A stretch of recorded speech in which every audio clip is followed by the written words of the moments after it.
And the winner of the 2013 Australian Capital Territory Medium Business Award is Rudds Consulting Engineers. Okay, I'll start the ball rolling anyway. I know we're only supposed to have one.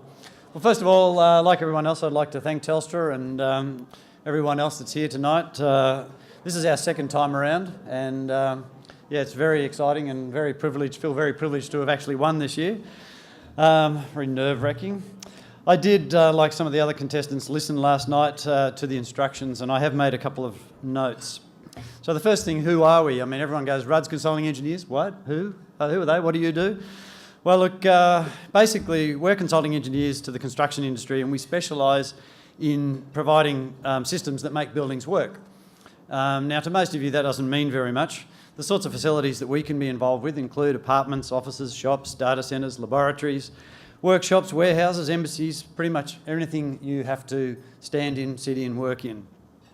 And the main thing, we've been operating under our current leadership, that's Lou and myself, for the last 10 years, after taking over from the previous captains of industry who were there for 10 years, and their predecessor who was there for about 10 years. So we've actually been in town for over 30 years, and in fact Emma, Lady Emma McNeil as we have call her, is one of the stalwarts from the original origins of the company way back when, and still with us today. And it is certainly one of the most privileged things that I am able to say to people when we have people that are there for 30 years, 20 years. We've got over 40% of our people have been with us for over 10 years.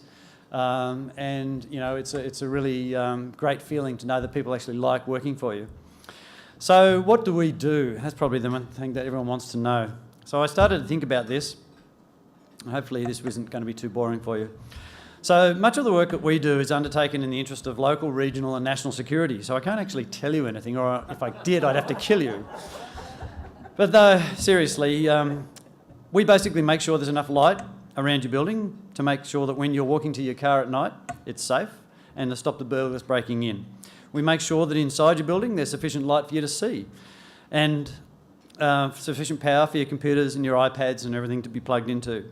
We make sure that the cloud stays operational for everyone that's using it these days, and that when the grid goes down, that the individual data centres that host that cloud, because it's not actually up there for those of you that don't know, it's actually next door, that they actually continue to run and keep hosting Telstra and all of the other data that we need. We make sure that there's sufficient phone and data capability. We make sure that in the event of a fire, you're warned about it and you've got time to get out. And in the event, in some cases, we put sprinkler systems in to actually put the fire out. We make sure that when you're wanting to have a private conversation in your office, that the people outside the office can't hear. And we make sure that when you're provided, that you're also provided with plenty of fresh air and that it's comfortable for you to work. We make sure that when you go to the tea room, there's plenty of hot and cold water for your tea and your coffee. And make sure the drains take all that yucky stuff away. We even make sure that the buildings these days produce the smallest amount of carbon possible, and that's a big agenda for us. And we do this with a highly skilled and experienced staff and employees.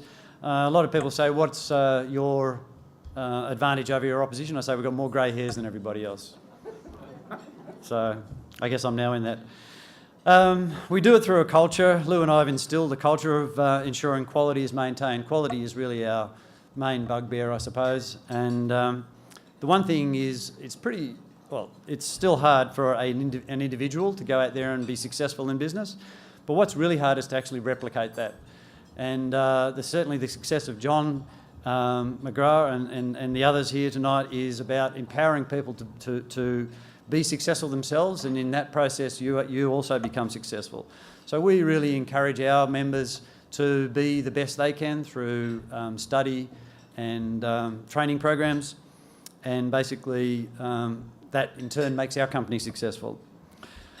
We think outside the square. We're not afraid to confront industry norms, and we utilise the latest technology, and we've done this in our recent building that we actually designed and built ourselves, which demonstrates with the old put your money where your mouth is. lots of money where your mouth is. Lots and lots of money where your mouth is.